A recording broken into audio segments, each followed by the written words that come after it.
Queridos, hoje nós vamos meditar num texto que, com certeza, é um texto que tem aquele tom da época do Advento.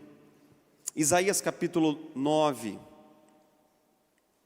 verso 1. Isaías 9, 1. Se você tiver com a sua famosa Bíblia de papel, com a sua Bíblia elétrica aí, está tudo valendo, está tudo certo.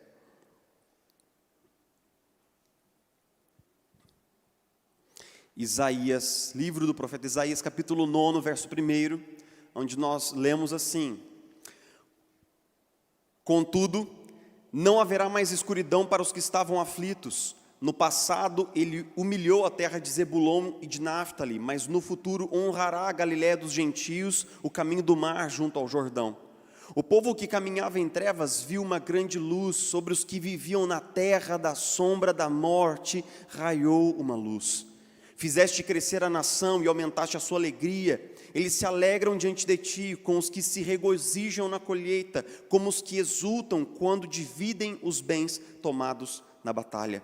Pois tu destruíste o jugo que os oprimia, a canga que estava sobre os seus ombros e a vara de castigo do seu opressor, como no dia da derrota de Midian. Pois toda bota de guerreiro usada em combate e toda veste revolvida em sangue serão queimadas como lenha no fogo. E por que tudo isso?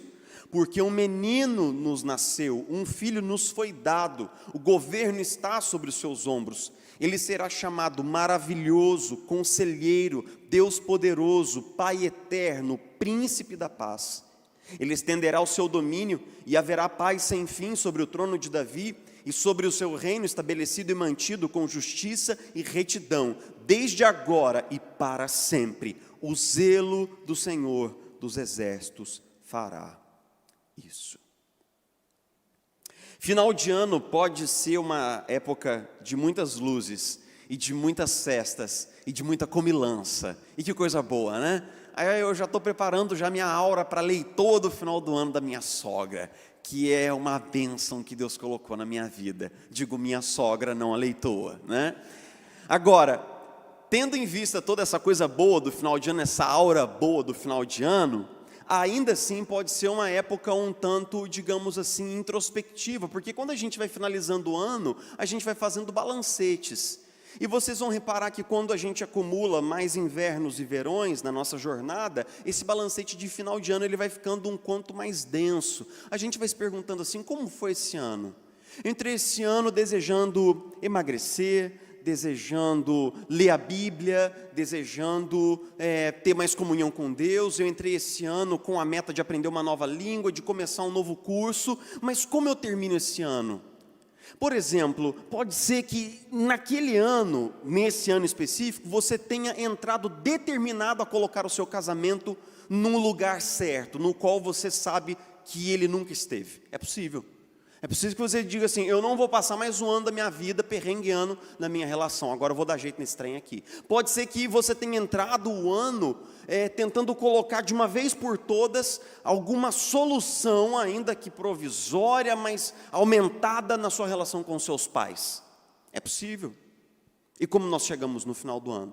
É possível que você tenha entrado o ano lutando com um pecado que está instalado na sua vida há muito tempo, um hábito poderoso, um vício sério e grave, que pode destruir você, sua relação, seu casamento, sua família, mas é possível que, e como chegamos no final desse ano nessa luta contra o pecado? Então nós não conseguimos evitar, são os balancetes da vida, final de ano é tempo de balancete, e pode ser que a gente chegue com um balancete negativo de novo no final do ano. Pode ser que a gente sinta que nós estamos exatamente no mesmo lugar do Natal passado, afetivamente falando, relacionalmente falando, espiritualmente falando, hábitos feios, sujos, mesquinhos, autodestrutivos, que parecem ter vida própria e continuam vivos dentro de nós. Nós sabemos do risco de continuar assim, mas depois de alguns anos tentando, pode ser que a gente perca até o fôlego da mudança. Os últimos dias do ano, às vezes, são de aspirações de mudança, mas às vezes nós sabemos que essas aspirações tornaram-se apenas isso, apenas aspirações. E isso é muito perigoso. Eu não consigo rememorar uma época tão perigosa da minha vida, na qual durante alguns anos eu cheguei a dizer para mim diante do espelho: você não vale nada e você não vai mudar. Você não vale nada e você não vai mudar.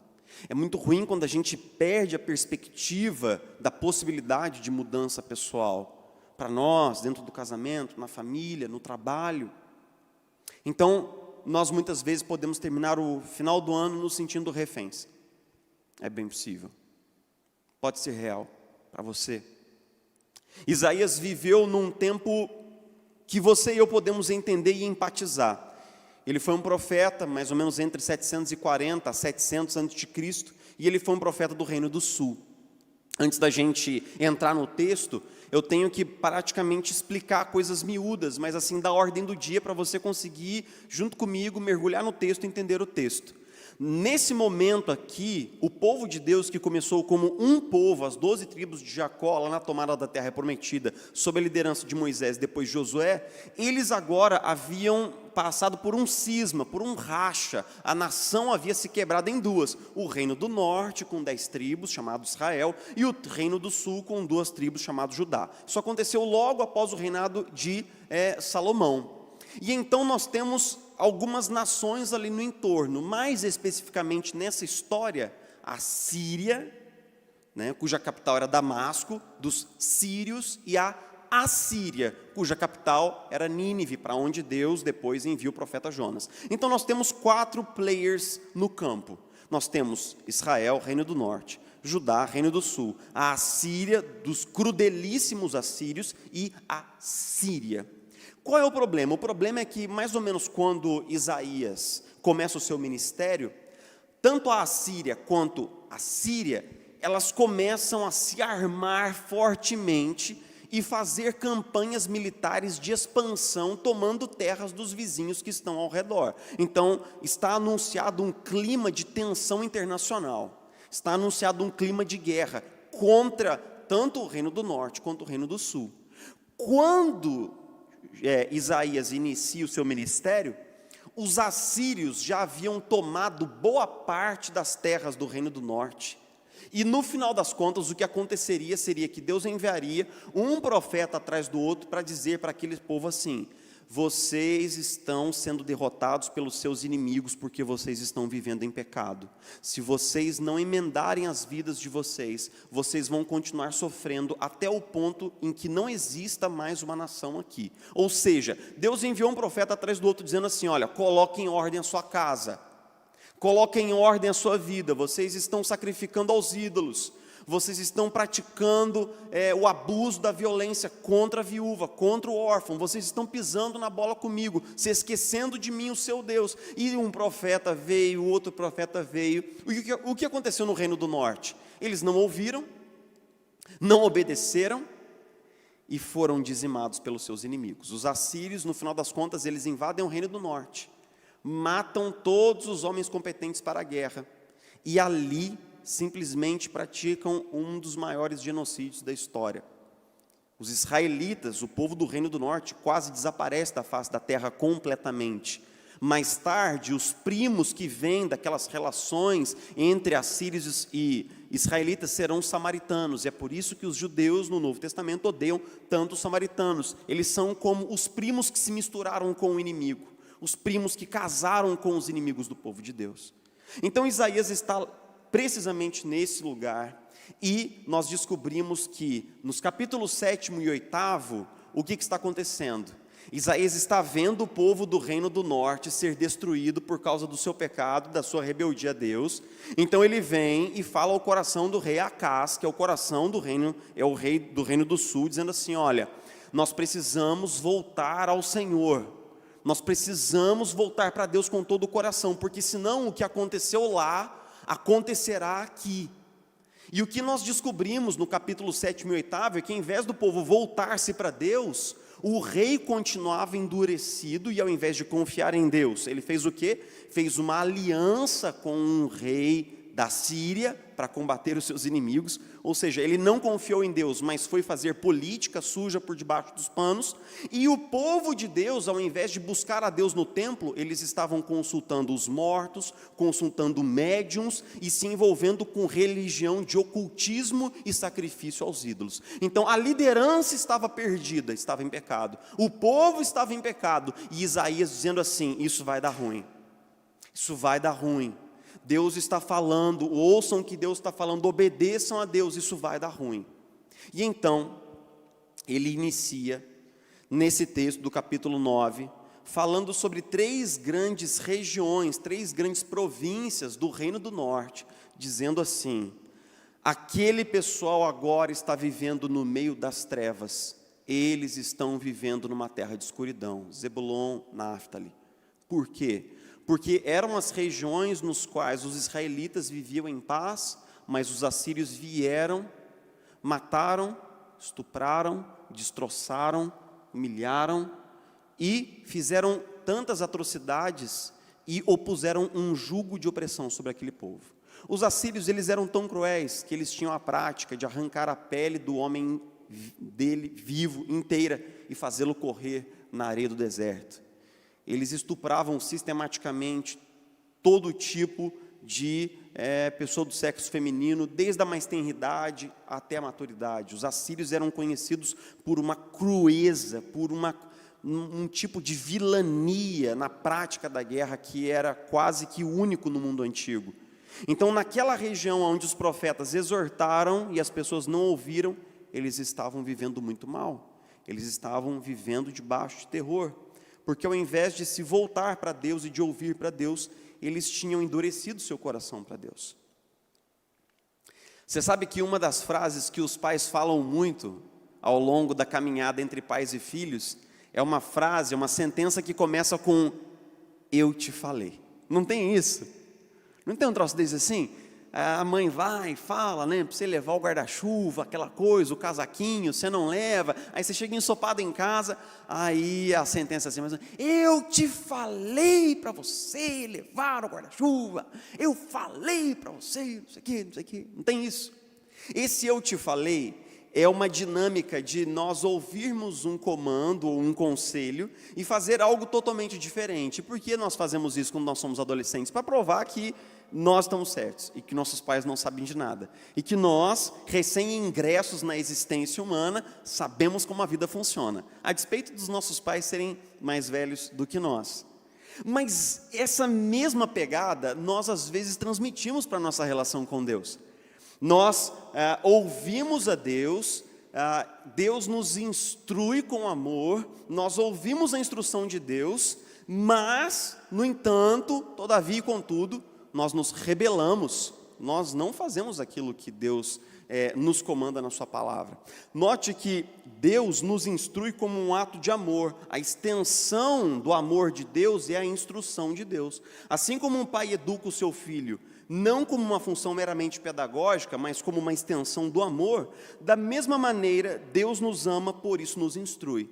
Então Deus nos instrui como? Por meio da sua palavra, nos dizendo, vá para a direita, vá para a esquerda, não viva assim, não faça assado, faça de outra maneira. Mas nós insistimos, todos nós, em não darmos ouvidos à voz de Deus. E então esse tema aparece ao longo de todo o Testamento do Novo Testamento, que é ouvir e obedecer, principalmente em Deuteronômio. Ouvir a Deus e obedecer ao seu comando. Os profetas relatam que vez após vez, eles davam a instrução que vinha de Deus, o povo não ouvia, o povo sofria, o povo era penalizado pelos seus inimigos, então eles se quebrantavam e decidiam ouvir a Deus. Nós não padecemos de um problema de ignorância. Esse é o ponto do papo aqui hoje. Você e eu sabemos o que fazer. Afinal de contas, ninguém pode dizer, depois de um certo tempo de caminhada, que nós não sabemos qual é o padrão da vida a ser vivida conforme a palavra de Deus. Os maiores erros que nós cometemos não são erros de ignorância, são aqueles erros que nós sabíamos o que era correto e nós fizemos o errado. As pessoas destroem seus casamentos não porque eles não sabem o que deve ser feito. Eles fazem aquilo que eles sabem que não deve ser feito. Não é assim? As pessoas não destroem seus relacionamentos familiares porque eles não sabiam que eles não deveriam tratar os filhos daquele jeito. Não, eles sabiam. A grande pergunta é, por que é que nós não fazemos aquilo que nós sabemos? Se você sabe e nós sabemos o que é o correto e nós sabemos o que é o errado, porque nós insistimos nos nossos erros. Porque o povo de Israel, ouvindo a voz de Deus por meio dos profetas, não atendeu e não obedeceu. A explicação da Bíblia é que isso é uma questão de natureza. Certa vez o escorpião decidiu empreender uma viagem. E o escorpião saiu então com as suas patinhas, de forma muito célere, atravessando bosques e florestas, passando por campinas e ravinas, cobrindo grande distância todos os dias, mas certo momento, a certa altura, o escorpião parou diante de um rio. E como você e eu sabemos, escorpiões não sabem nadar. Então o escorpião ficou ali pensando num plano de como ele poderia atravessar o rio. Quando ele viu do outro lado do rio, o quê? A senhora rã. Mas você sabe que escorpiões e rãs não se dão nada bem. Mas ele então gritou para a senhorita rã: rã, eu preciso atravessar o rio para continuar a minha jornada, você poderia me ajudar? Ela disse assim: de maneira alguma. Como poderia eu me aproximar de você? Assim que eu me aproximasse de você, você me ferroaria e eu morreria. Nós temos agido assim desde eras passadas. Mas então o escorpião falou: não, rã, dessa vez será tudo diferente. Porque veja bem, eu estarei sobre você atravessando o rio. Se eu ferroar você durante a travessia, você morrerá, e eu contigo. Ela falou assim: mas e quando nós chegarmos do outro lado? Quando nós chegarmos do outro lado, basta você me deixar a uma pequena distância da margem, eu serei forçado a nadar, e eu não serei um perigo para você, enquanto estiver na água. A rã, movida de bondade, como você sabe que as rãs realmente são muito bondosas e generosas, né? A rã movida de bondade aqueceu, aceitou o plano do escorpião. E então ela aproximou-se da margem, e o escorpião subiu sobre as costas da rã, e os dois começaram a singrar pelas águas bravias do rio que estava diante deles.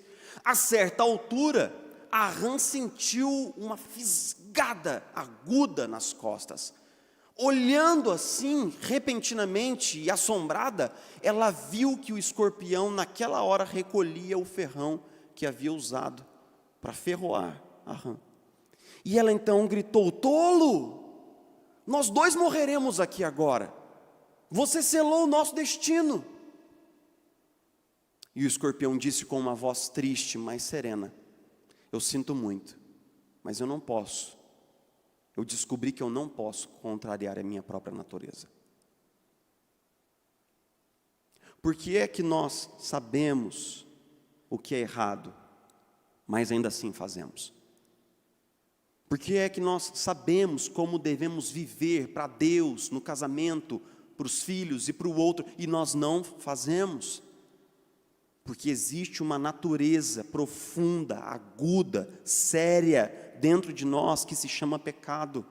Quando Jesus, fazendo coro com todos os profetas, diz que do interior do coração do homem advém todas essas coisas, e a lista que Jesus faz no Evangelho de Mateus é horrenda. Vem assassinato, homicídio, adultério, divisões, facções, maledicência, todo tipo de coisa suja e mesquinha. Isso vem do nosso coração, ou seja, nós temos um problema interno muito sério. Note, o que eu estou dizendo para você, que aquelas pessoas que ouviram o profeta Isaías, elas ouviram uma pregação nesses termos: se vocês não emendarem suas vidas, a espada virá contra vocês, e vocês serão destruídos, vocês, seus filhos, suas casas, tudo será levado em violência e sangue. E ainda assim, eles continuaram vivendo do mesmo jeito. Imagina que você chega no médico, doutora Isabela, doutora Kátia, uma equipe aqui. Hoje a gente pode passar mal à vontade aqui, a Isabela também, está todo mundo aqui. Eu posso cair duro aqui no meio do sermão, não vai ter problema, né? Uma equipe chega para você, cara, faz uma baita de uma avaliação de saúde e fala assim: a gente tem uma boa e uma má notícia para você. A má notícia é que se você não começar a caminhar 30 minutos por dia, todo dia, daqui a um mês você está no caixão. Essa é uma notícia dura de se dar. Mas a boa notícia é que se você caminhar, vai dar tudo bem. Nessa metáfora, o que significa o pecado?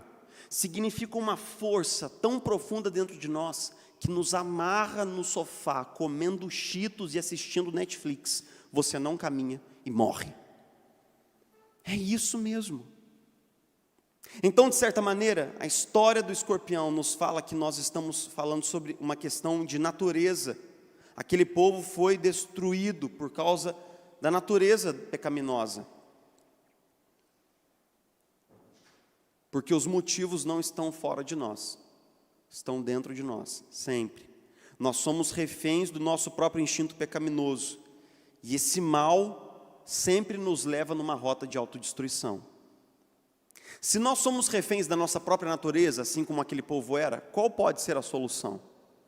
Se o mal está tão entranhado dentro do tutano dos nossos ossos, ó vida, ó céus, quem poderá nos socorrer?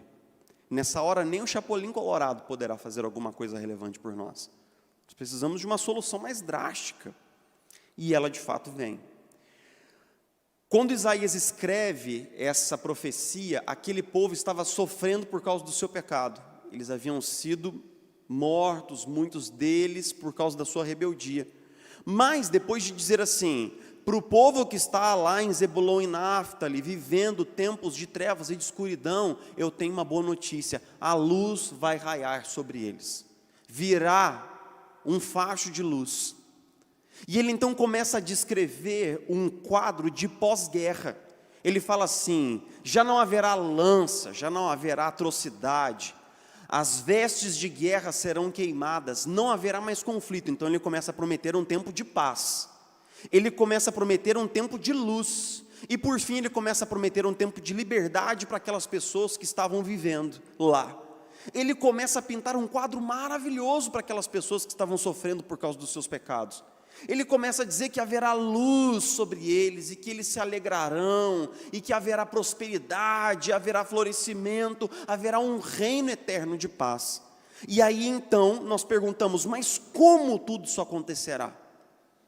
Como tudo isso acontecerá? Ele fala assim: porque um filho nos nasceu, um menino nos foi dado, e o governo está sobre os seus ombros. Ele será chamado maravilhoso, conselheiro, pai da eternidade, príncipe da paz.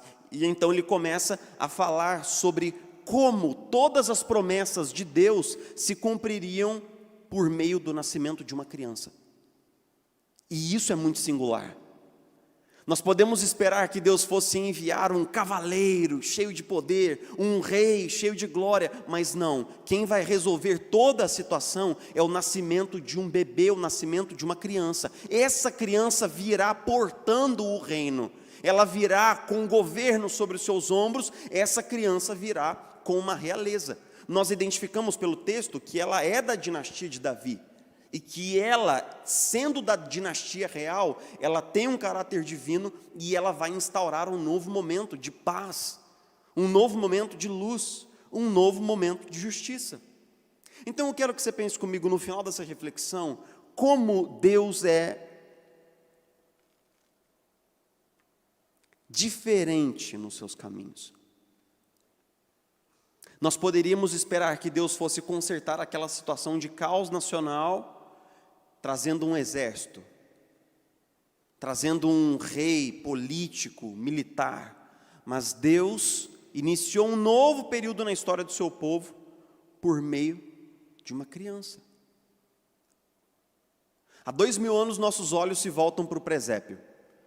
O presépio ele não está presente na tradição protestante, mas nós não podemos dizer que não faz parte da tradição cristã como um todo ao longo do globo. Ao longo da cristandade, ortodoxos, coptas, católicos, protestantes, reformados, anglicanos, luteranos, todos nós conhecemos o presépio.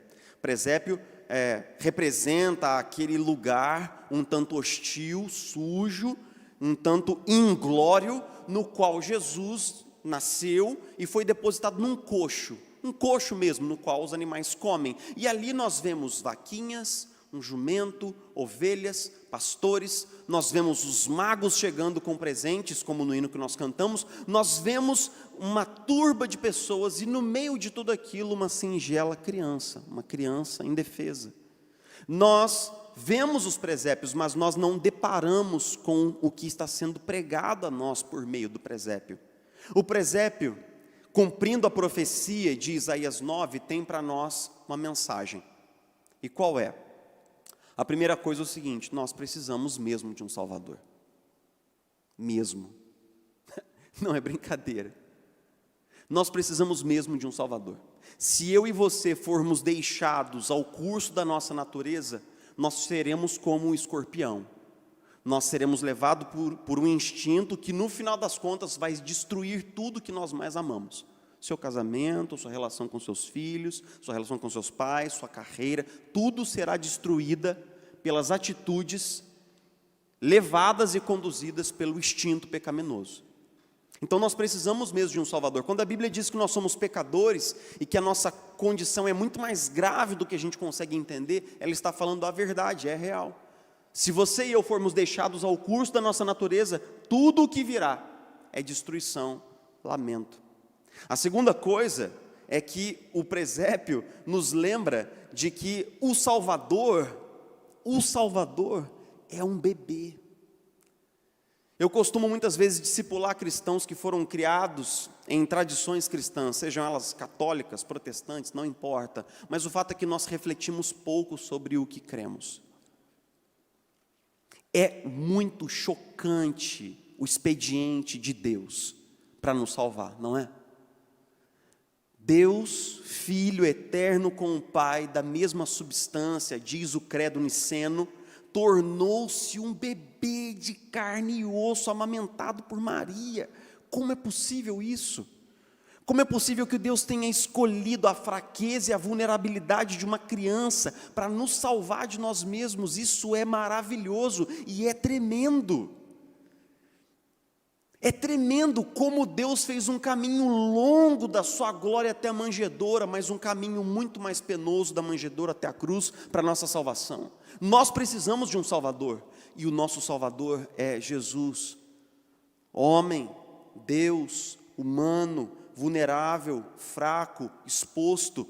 Por isso Paulo abre a sua epístola aos Coríntios dizendo o seguinte: os gregos esperam sabedoria, os romanos esperam poder, mas Jesus é loucura para aqueles que são salvos. Se nós olharmos o Evangelho de cara, o fato de que nós somos salvos por um homem pregado na cruz do Calvário há 2000 anos atrás, isso é doideira para aqueles que estão sendo perdidos, mas é loucura de Deus e salvação para aqueles que foram cativados pelo Espírito Santo de Deus. Então você precisa de um Salvador, e eu também, mas a maravilha é que nós temos. Jesus já nasceu, glória a Deus. Aquela noite foi uma noite feliz, quando o choro de uma criança irrompeu numa cidadezinha anônima, de uma cadeia montanhosa perdida no fim do mundo romano. Glória a Deus, aquela criança era Deus entrando na humanidade para consertar as coisas. Nós temos um Salvador. E essa salvação, em terceiro lugar, é uma realidade interior. O que significa salvação, então, para nós? É quando finalmente o poder do nosso instinto pecaminoso é aplacado. É isso que Paulo, Pedro e os apóstolos nos ensinam no Novo Testamento. Que aquele que é salvo por Jesus, ele não tem seu instinto pecaminoso arrancado. É verdade. Você e eu sabemos bem disso. Mas esse instinto pecaminoso, ele, digamos, é ferido de tal maneira que ele já não tem controle total sobre nós. Nós já não somos reféns da nossa natureza, como o escorpião era refém da sua. O que nos abre um leque de novas possibilidades, de novas escolhas. O que eu quero dizer para você é, se você está em Cristo, você pode ser diferente, porque um poder foi alocado sobre você por meio do Evangelho. Não deixe de acreditar na sua própria mudança e na mudança das pessoas que estão à sua volta. Se você tem o Evangelho, então o Evangelho pode operar transformação em você. E se as pessoas que estão à sua volta precisam do Evangelho, você pode ser o comunicador dessa boa mensagem que muda e que transforma. O Evangelho, quando recebido e crido, quebra o poder e o domínio do pecado sobre nós. Agostinho de Hipona, explicando isso em fórmula teológica, ele diz que para o pecador, ele não posso non peccare, do latim que ele não consegue não pecar, mas para nós que estamos em Cristo, há um poder atuando sobre nós. Há um poder real, te dando novas escolhas, novas oportunidades, te possibilitando ser e fazer coisas que você nunca seria e nunca faria sem Cristo. Existe um poder operando no nosso mundo interior para que nós sejamos diferentes. É real, é muito real. Existe novidade de vida no Evangelho. E na verdade a transformação da vida é um dos elementos que diríamos fornece razoabilidade para que uma pessoa nasceu de novo. Novidade de vida, novidade de vida. E eu quero encerrar dizendo como isso é operado em nós. Paulo, escrevendo aos Romanos, diz que nós somos justificados pela fé. E isso é um tanto esquisito, né? Isso é meio assim, parece abstrato demais. Na verdade, Paulo está recorrendo ao mundo romano da época e ao contexto dos tribunais e de todo aquele sistema romano de julgamento, de acusação, de defesa e de um veredito. Quando Paulo diz que nós somos justificados por Cristo, ele está usando uma sentença muito curta para significar um raciocínio bastante longo, que é o seguinte: um dia você estava em casa e um oficial bateu à sua porta e ele disse: foi encontrada uma queixa contra você. Ah, é mesmo? E quem é o proponente da queixa? Deus, o Criador. Você tem uma dívida com Ele. E agora você precisa comparecer ao tribunal. E aí então você e eu comparecemos diante do tribunal. E aí foram arrolados sem fim e sem limite uma série de delitos que nós cometemos desde o primeiro instante de concepção, de vida, de nascimento, pensamentos, atitudes, omissões, uma lista horrenda de coisas que nós fizemos e não fizemos. Toda aquela somatória foi colocada sobre nós na condição de réus, nós fomos julgados e nós fomos condenados. Mas então, no instante em que nós estávamos sendo arrastados da corte para a execução da sentença, que era justamente uma pena de morte, um homem apresenta-se e diz: não, calma, para tudo. Eu me apresento como aquele que se coloca no lugar do réu. Vocês podem deixar ele ir embora. E que todas as acusações pesem sobre mim. E eu hei de arcar com cada uma das acusações. E então o juiz faz algo muito doido. Ele pega a condenação que estava sobre você, coloca sobre aquele homem. Ele pega a liberdade e a inocência daquele homem e coloca sobre você. Ele faz uma permuta, que não é nada vantajosa para aquele homem que se apresenta, mas é justamente isso que foi proposto. Não pense que Jesus morrendo na cruz é um mártir. Não pense que Jesus morreu na cruz para dar um exemplo. Jesus morreu a sua morte. A sua morte foi a morte que Jesus morreu. Aqueles cravos eram meus. Aquela coroa de espinhos deveria bater aqui. Aqui ela deveria ser fincada. Mas não foi. E então nós somos justificados, porque a justiça foi tomada de Jesus e colocada sobre nós. E o Novo Testamento é inequívoco ao dizer que isso operou uma mudança fundamental na minha natureza, de tal maneira que agora, adotado por Deus e dotado do Espírito Santo, nós temos possibilidades de viver uma vida que nós nunca conseguiríamos sem Jesus. Olhe para mim. Se você não ouviu nada até agora, ouça isso. 2022 não será igual. Não será. 2022 não será igual. O poder do Evangelho há de operar sobre nós. Nós não continuaremos nos mesmos caminhos. Caminhos novos serão feitos pela autoridade que há no nome de Jesus. Antigos obstáculos serão transpostos, antigas dificuldades serão vencidas, antigos pecados serão combatidos e vencidos no poder que há no nome de Jesus. O poder já foi liberado sobre nós. Jesus já morreu e já ressuscitou para a glória de Deus. Senhor, nós estamos aqui, assim como o povo de Zebulon e Náftali, vivendo também numa região de trevas e de escuridão. Vivendo muitas vezes ainda sob o domínio dos nossos hábitos. Vivendo ainda sob valores que nós herdamos da nossa família. Repetindo ainda velhos costumes da nossa cultura. Jesus, nós chegamos ao final desse ano, gratos, com certeza, porque o Senhor tem sido maravilhoso, gracioso, poderoso, longânimo. Mas Jesus, nós queremos ter mais da sua presença na nossa vida no ano que entra. Nós queremos ter o nosso caráter mais moldado, mais burilado, mais afunilado pelo poder do Teu Espírito que está sobre nós. Jesus Cristo, vem intervir no nosso estilo de vida com o poder da Tua graça, de tal maneira que, Senhor, na maneira de falar, de caminhar, de nos portarmos diante das pessoas e até mesmo de olharmos para as pessoas, nós sejamos diferentes, nós sejamos como Jesus. Senhor, se existe alguém aqui entre nós que chegou aqui hoje à noite tão desanimado, tão desesperançado da mudança, da transformação, seja de si mesmo, do cônjuge, dos filhos, dos pais, então Jesus, nos dá uma notícia de esperança, porque um filho